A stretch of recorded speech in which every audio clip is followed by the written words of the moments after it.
네, 아까도 저희 패널분들께서 말씀해 주셨지만 네거티브, 가족 리스크만 남았고 공약, 비전이 없는 것 같다 이런 얘기 말씀해 주셨습니다.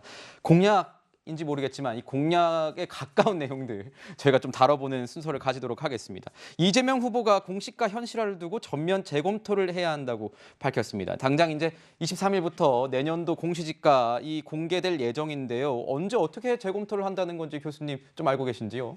그렇죠. 지금 이재명 후보가 얘기하는 부분 이제 부동산 문제에 있어서 양도세를 완화하고 다주택자에 대한 그리고 이제 공시지가의 어떤 그 현실화 속도를 좀 늦춰서 지금의 어떤 재조정을 하자 이런 얘기거든요. 당장 내년부터 이걸 실시하자는 얘기입니다. 지금 어떻게 보면 이 코로나 상황으로 소득은 안 오르고 오히려 또 주는 사람도 있는데 지가만 지금 비정상적으로 올랐잖아요. 그러다 보니까 지금 현실화 과정 속에서 계속해서 표준 지가만 이제 올라간 상황이다 보니까 세금만 늘어나는 거예요. 이거는 어떻게 보면 소득은 안 느는데 세금만 늘어나는 이런 상황. 상당한 이제 이 부담, 경제적 부담을 이제 국민에게 드리는 것이기 때문에 이런 부분을 좀 재검토하자. 그래서 속도를 좀 완만하게 가져가자. 그리고 양도세 관련해서는 이거죠. 그러니까 사실상 이 다주택자를 만들어내는데 일정 부분 현 정부가 기여한 부분이 있어요. 이게 뭐냐면 이제 임대업을 장려했던 부분들이 있거든요.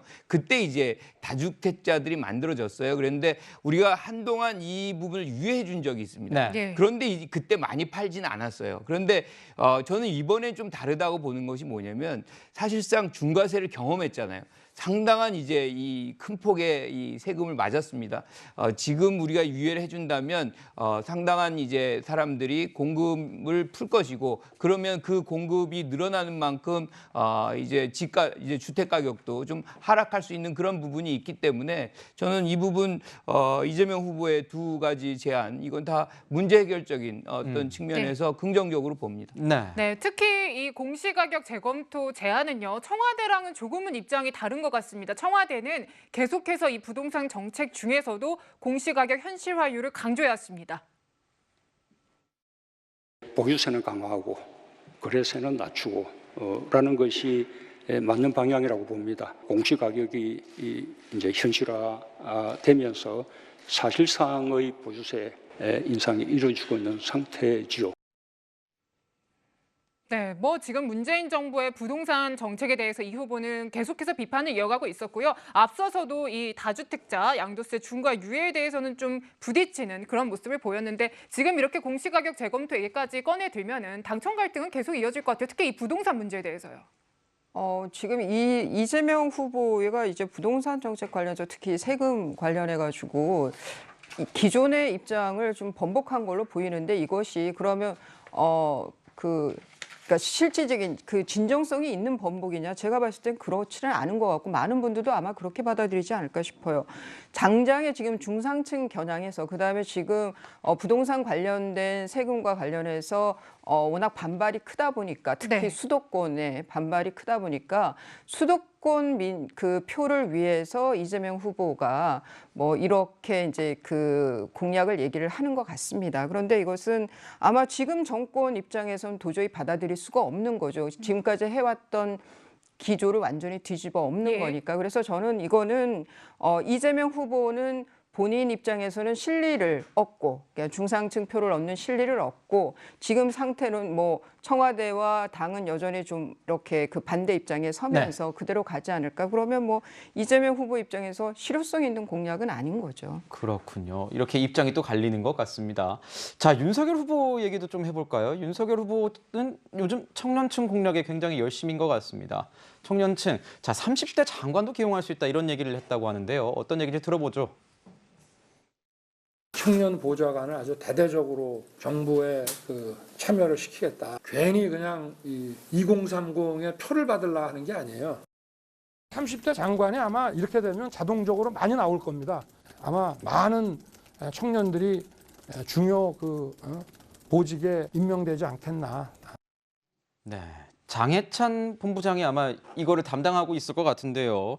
윤 후보가 직접 이제 청년들하고 식사를 하면서 아마 요리까지도 해주는 것 같은데 무슨 윤 테이블 이런 그런 기회도 이제 앞으로 있을 거라고 해요. 어떤 건지 좀 궁금하기도 하고 이 청년층 공략에 대해서 굉장히 힘쓰는 것 같은데 이 청년 보좌역이나 장관 기용설 외에는 다른 정책에 대해서는 좀 아직 미비한 것 아니냐 이런 얘기도 나오는데 어떻게 보십니까? 일단 이 청년 보좌역을 선대위에 전격적으로 선발하겠다는 것. 네. 그리고 윤석열 정부에서 청와대와 모든 부처에 청년 보좌를 두겠다는 것은 오로지 윤석열 후보 본인의 아이디어와 의지였습니다. 어제 제가 면접 심사관으로 참여는 했습니다만 이 30대 장관이 많이 나올 것이라는 것도요. 단순히 어리기 때문에 젊기 때문에 장관으로 발탁하는 그런 청년 할당제 차원의 말이 전혀 아니고요. 네.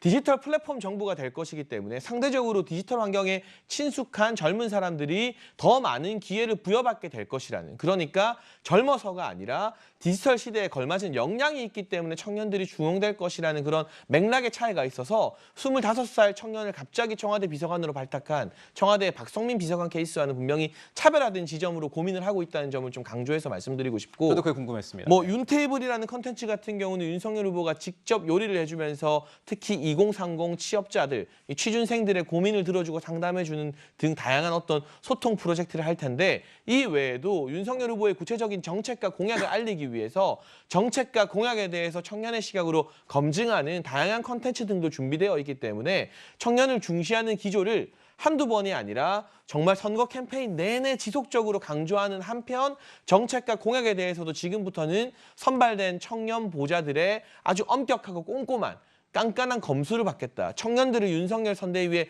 레드팀으로 두겠다는 그런 기조를 재천명한 것이라고 봐주시면 되겠습니다. 교수님은 어떻게 보십니까? 이런 국민의힘 선대위의 움직임에 대해서. 그러니까 청년에 대한 어떤 지원, 뭐 청년을 중시하는 정책, 뭐 이것이 필요한 것에 대해서 동의하는데, 지금 30대 장관 몇 명을 뭐 이렇게 배치한다 그래가지고 청년을 지원하는 건 아니거든요. 지금 청년들은 다른 세대들과 지금 선거를 바라보는 이 시각이 다릅니다. 그러니까 뭐 60대, 70대, 40대, 50대가 바라보는 어떤 이미지 정치 뭐 이런 것보다는 훨씬 더 정책에 대한 공부를 해요. 그러니까 20대, 30대의 표를 얻으려면 사실은 이 뭐 몇 명의 어떤 장관직 배려가 아니라 그에 부합하는 그들이 원하는 정책을 제시하면 됩니다. 그들이 원하는 정책을 제시해야 그렇죠. 한다. 실질적인 어떤 그들의 삶을 개선시킬 수 있는 그런 정책을 제시한다 그러면 훨씬 더 지지를 많이 받을 수가 있어요. 그래서 내실을 좀 다지는 내용적으로 친청년적인 정책들 제시가 보다 더 중요하다, 이렇게 말씀을 드리고 싶습니다. 네. 뭐 그리고 지금 상황이 상황이니만큼 코로나 상황이 좋지 않습니다. 뭐 윤석열 후보도 이제 AI로 이제 활동을 하고 있고, 이재명 후보도 계속해서 해오던 메타버스 활동보다는 이제 유튜브 온라인 소통에 좀 중점을 두는 것 같아요. 변호사님, 뭐 코로나 상황이 뭐 디지털 시대 다 이제 겹치니까 선거 운동도 예전과는 다른 방향으로 좀 고민이 많이 될 수밖에 없는 것 같아요. 예, 그래서 그 SNS를 많이 활용을 하고, 그리고 그러다 보니까 좀 더 후보의 인간적인 면이 부각되는 그런 선거인 것 같습니다. 그렇군요. 예, 그런데 윤석열 후보는 아마 그런 면에 있어서는 상당히 이제 그 장점을 많이 갖고 있는 것 같아요. 그래서 본인이 갖고 있는 그 좀 소탈한 이미지라든가, 그리고 뭐 음식을 가지고 좀 청년들하고 이렇게 소통하는 모습들을 보이려고 하는 것 같은데, 그 안에서 그러니까 그 소비되는 어떤 가벼움이 아니라 그 안에서 인간미와 더불어서 본인이 갖고 있는 좀 능력이 이제는 보여줘야 될 때가 아닌가 싶습니다. 네, 자, 코로나 시대에 발맞춰 변화하는 대선 후보들의 활동까지 저희가 짚어봤고요.